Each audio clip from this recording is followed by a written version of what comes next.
What's up? I am David Long. I'm here today to share with you a clip from my recent video about soul, self, awakening, ghosts, afterlife, and reincarnation.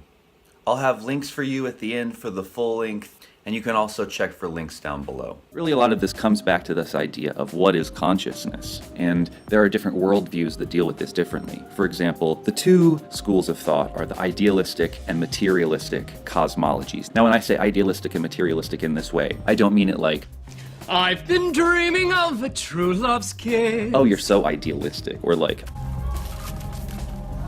Just in case you think some twin is in this motherfucker. oh, you're so materialistic. I mean it like, there are some people who think that the world arises in consciousness, so the world is built of ideas. The more materialistic worldview is this notion that consciousness is something that emerges within the materialistic world. It's sort of a byproduct of matter. It's not the source of matter, but in fact matter is the source of consciousness. For the most part, this idealistic view about the world happening in consciousness is outdated and unfounded. It's mostly a religious idea and a new agey idea. There are not many scholarly cosmologists who take it seriously. If you look at the way that functions correlate to equipment, we can see the development of consciousness through time. It's interesting to see how often idealists of all types of varieties will project the fruits of evolution as the source of evolution. For example, intelligence or consciousness or love and purpose, all these things that have evolved over time, where we can map the development and understand all of those things pretty well given materialistic explanations.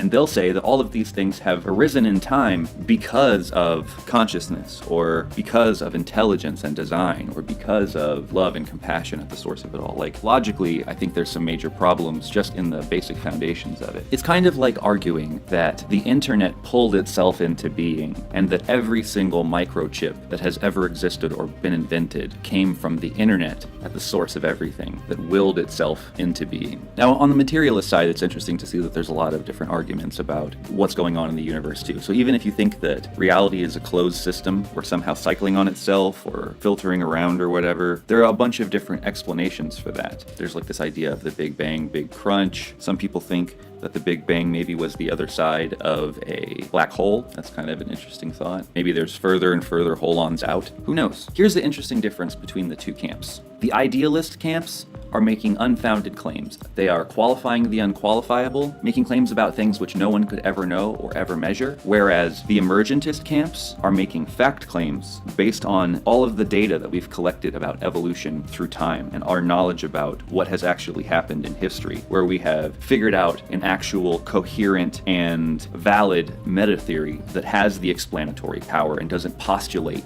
outside entities as explanations.